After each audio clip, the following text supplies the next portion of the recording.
Hello everyone and welcome back to my channel dito sa Seryosong Usapan with Kuya Jun. Unang lahat, nais ko muna kayong batiin ng isang magandang morning, good evening, and good afternoon. Nasaan man kayo sulok ng mundo naroon. At sana nasa mabuti kayong kalagayan. Bago ang lahat, nais ko munang magpasalamat sa mga nakapag-subscribe at sa patuloy na sumusubaybay at sumusuporta dito sa aking munting channel. Maraming salamat. At doon naman sa hindi pa nakapag-subscribe, subscribe na mo kayo upang sa ganun ay sama-sama tayo dito sa Seryosong Usapan with Kuya Jun. Okay?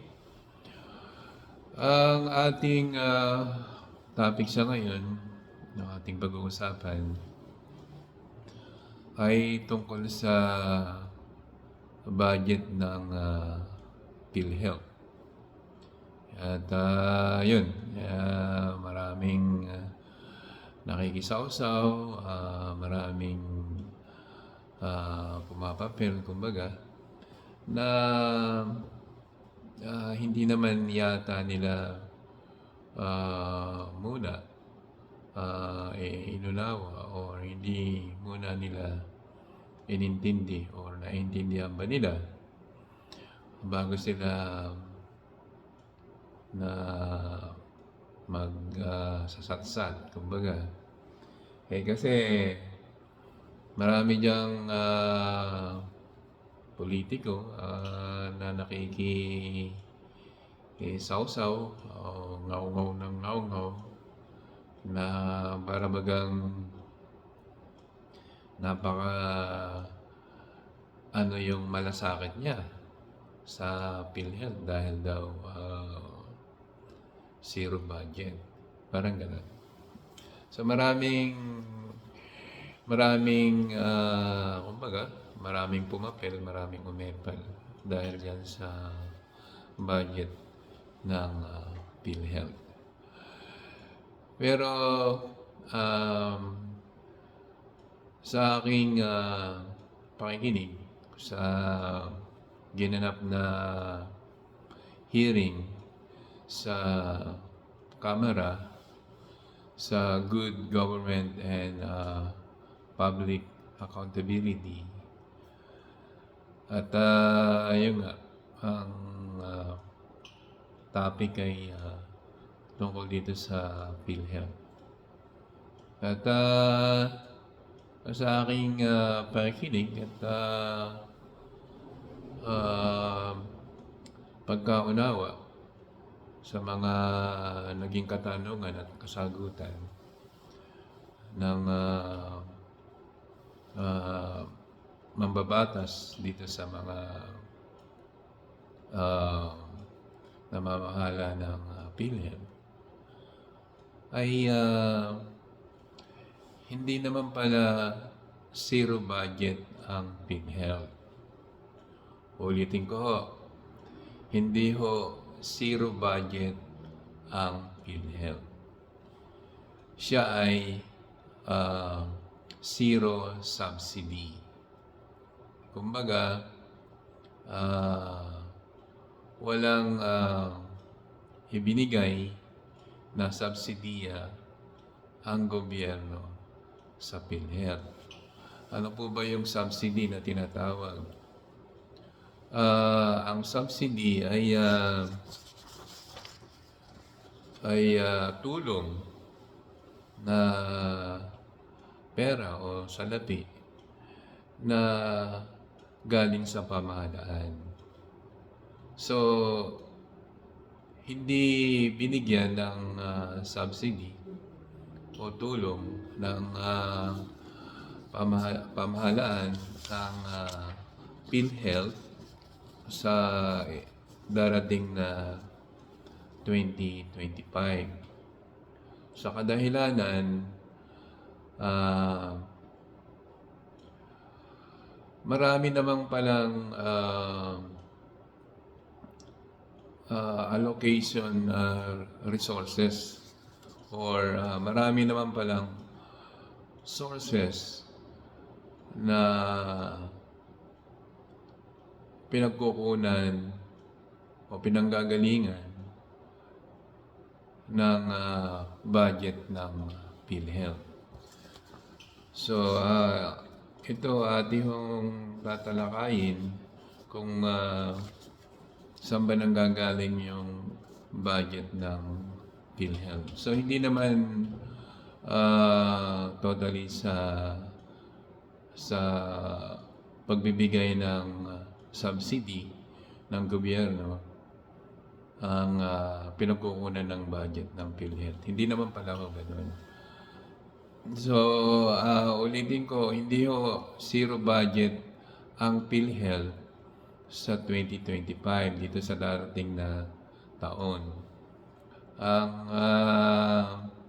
inapruban ho ng Kongreso ay ang zero subsidy. So, ibig sabihin, magkaiba ho yun, zero budget at zero subsidy. So, yung subsidy ay isa lang yun sa sources na pinagkukunan para sa budget ng PhilHealth. Kasi marami naman palang pinanggagalingan para sa budget ng PhilHealth. So, unang-una ay galing sa sin tax collection. So, yun pala, may napupunta pala sa PhilHealth na galing sa sin tax collection.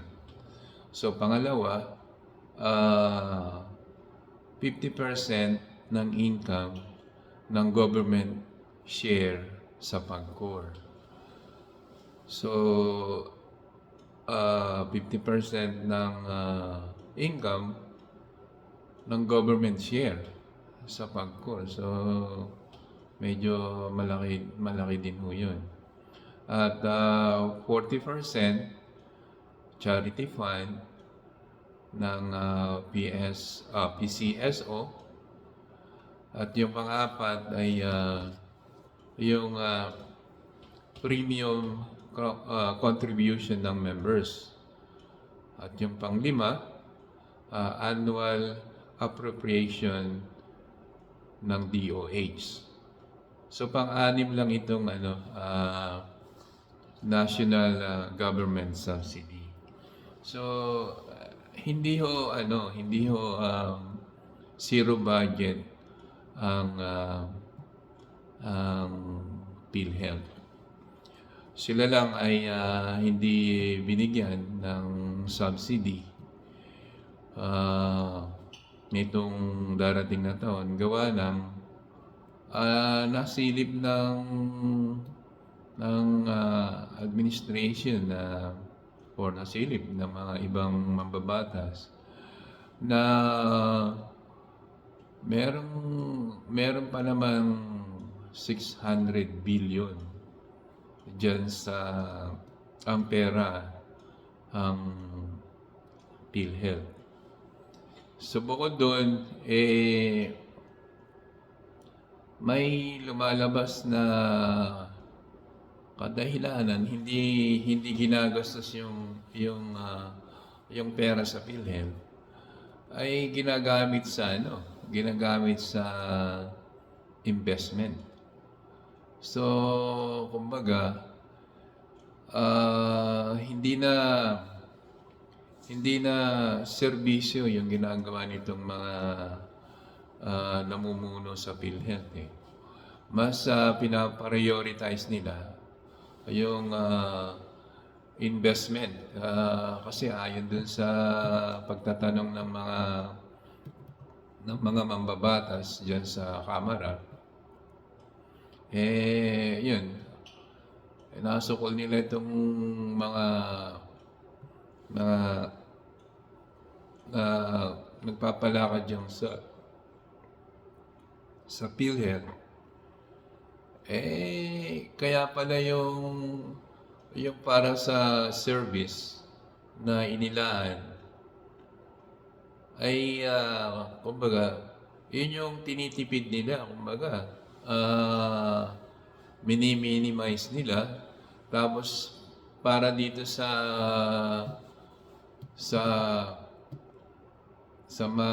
hindi magagamit, ay yun yung nilalagak nila sa investment.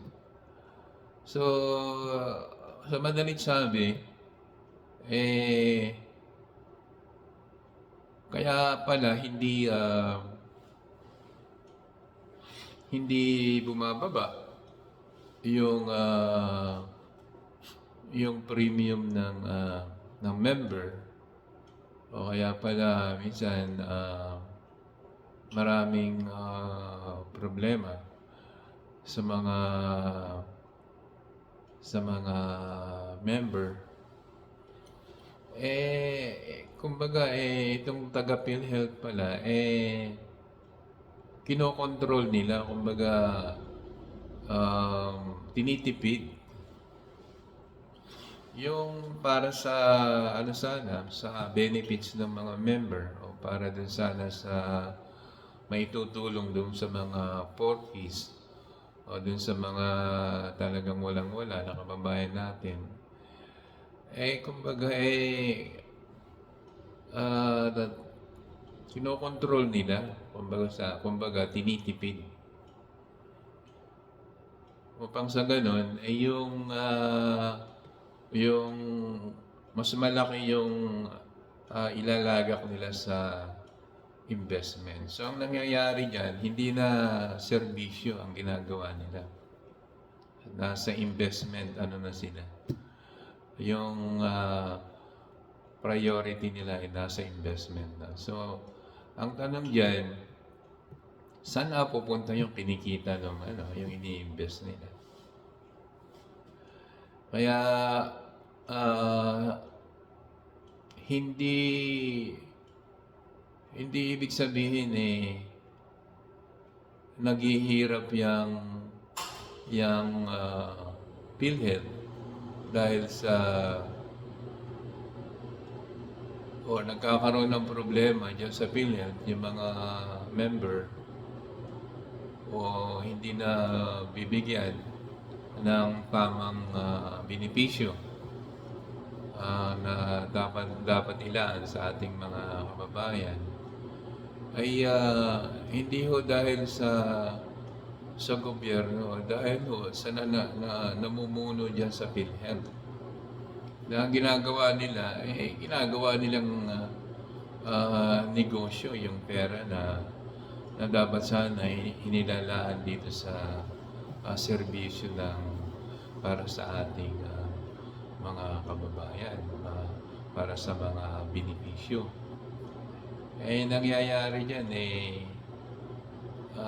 yun na nga, mismo nanggaling dito sa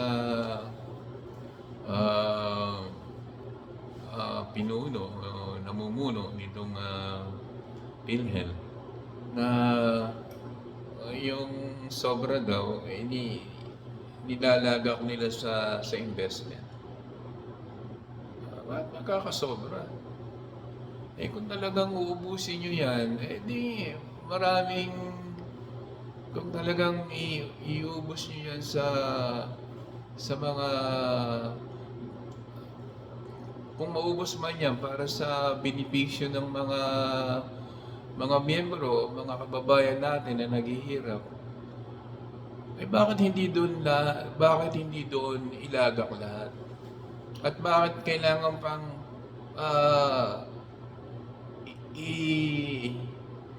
mas malaki itong inilalagak ninyo dito sa investment kaysa dito sa dapat sana sa serbisyo?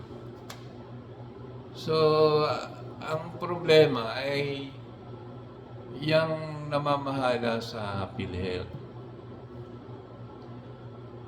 Matagal na yan panahon pa yan ng nakaraang administration. Yun nga, talamak yung corruption yan. Eh, akala ko ba napalitan na yung mga ano diyan, mga naging corrupt na ano diyan, mga empleyado or mga chairman of the board. Eh, bakit hanggang ngayon parang yun pa rin yung ah, nangyayari na nakakaano isipin bakit investment? Ano, pera nyo ba yan? PhilHealth? Kayong mga namumuno dyan sa PhilHealth? Pera nyo ba yan? Para invest nyo yan, yung perang yan. At tinitipid nyo dito yung para sa serbisyo nyo sa mga tao, sa mga kababayan nating Pilipino. So, hindi ho zero budget ang PhilHealth. Zero subsidy. Sa kadahilanan, ah, meron pa ho silang pera dyan na 600 billion na ang tanong, bakit hindi nila ginagamit?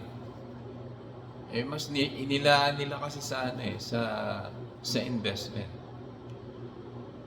So, ano ba talaga ang priority ninyo, PhilHealth? Mag-invest na lang ba kayo? Hindi nyo naman pera yan Pera ng sambayan ng Pilipino yan. Hindi na, napapabayaan nyo na yung serbisyo Yung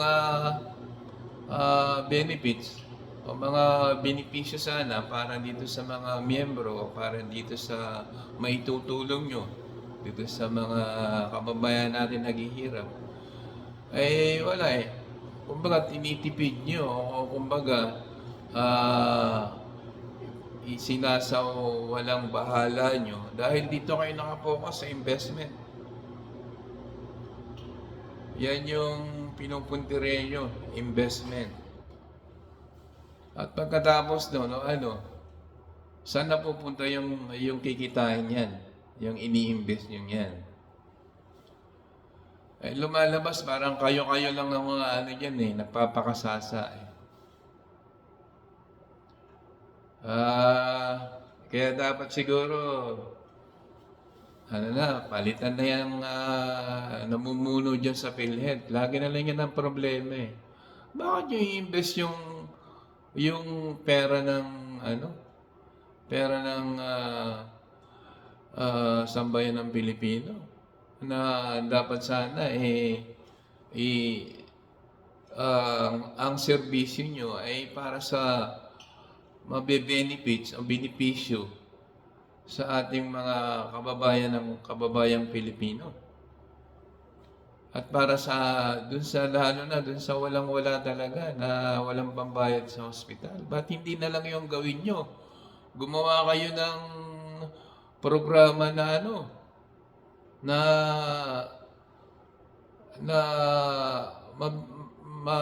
ang magbe-benefits ay yung mga kababayan natin na talagang walang-wala na pambayad dyan sa ospital o pambili ng gamot. Ba't hindi na lang hindi nyo doon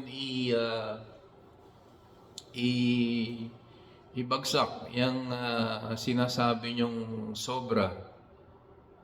Nagkasobra. Tinitipid nyo kasi. Yung serbisyo nyo na dapat yan ang pagtuunan nyo ng pansin, yung serbisyo nyo sa mamayang Pilipino hindi Dito nyo itinutuon yung yung attention nyo kumbaga sa trabaho nyo dito sa investment. Kasi bakit? Siyempre, saan mapupunta yung kikitain yung ininvest nyo dito? Di ba? Kayo-kayo lang din ang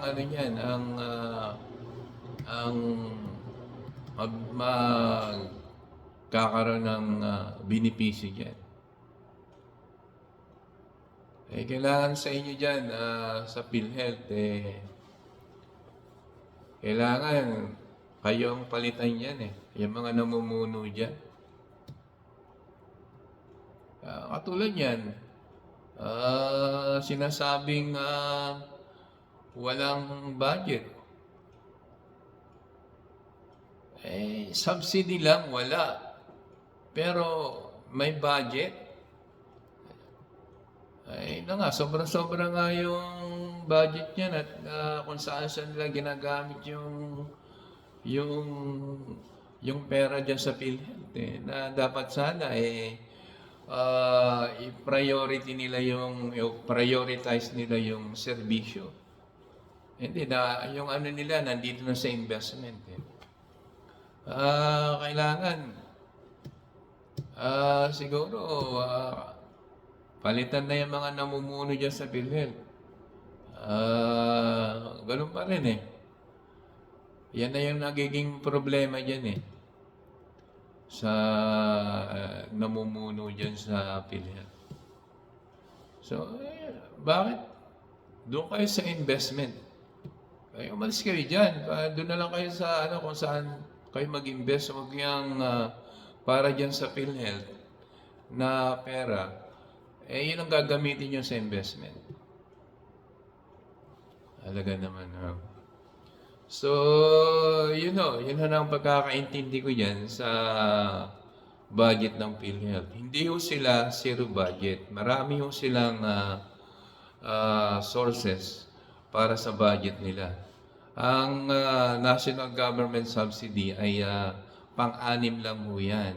Ngayon, hindi sila nagbigay ngayong darating na taon na 2025.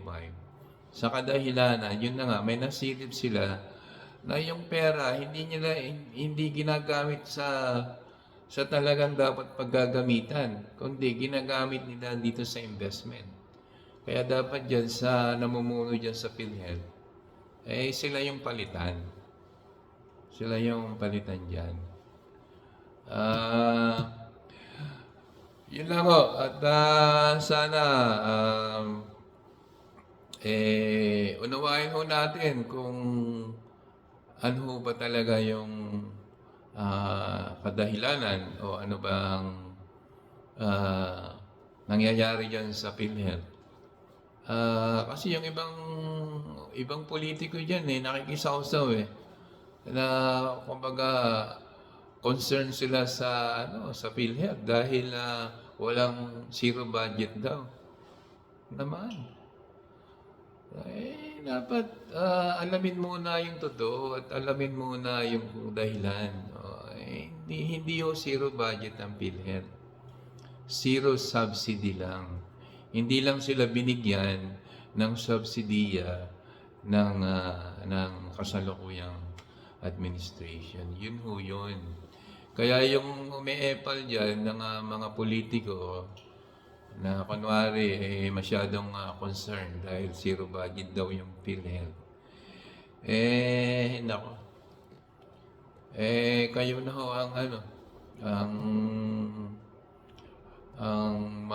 dyan sa mga ganyang politiko na kunwari concerned pero sila pala yung namumulitika na. Okay, yun lang at yun lang yung nakayanan natin i-share sa ating pagsisiyasat tungkol dyan sa budget ng PhilHealth. At maliwanag ko sa atin, hindi zero budget ng PhilHealth. Hindi lang sila binigyan ng subsidy. Okay, maraming salamat at sana medyo nakatulong sa ating mga kababayan na unawaan kung ano ba yung nangyayari dyan sa PhilHealth. Okay, maraming salamat. Thank you and thank you for watching. I'll see you next time. God bless.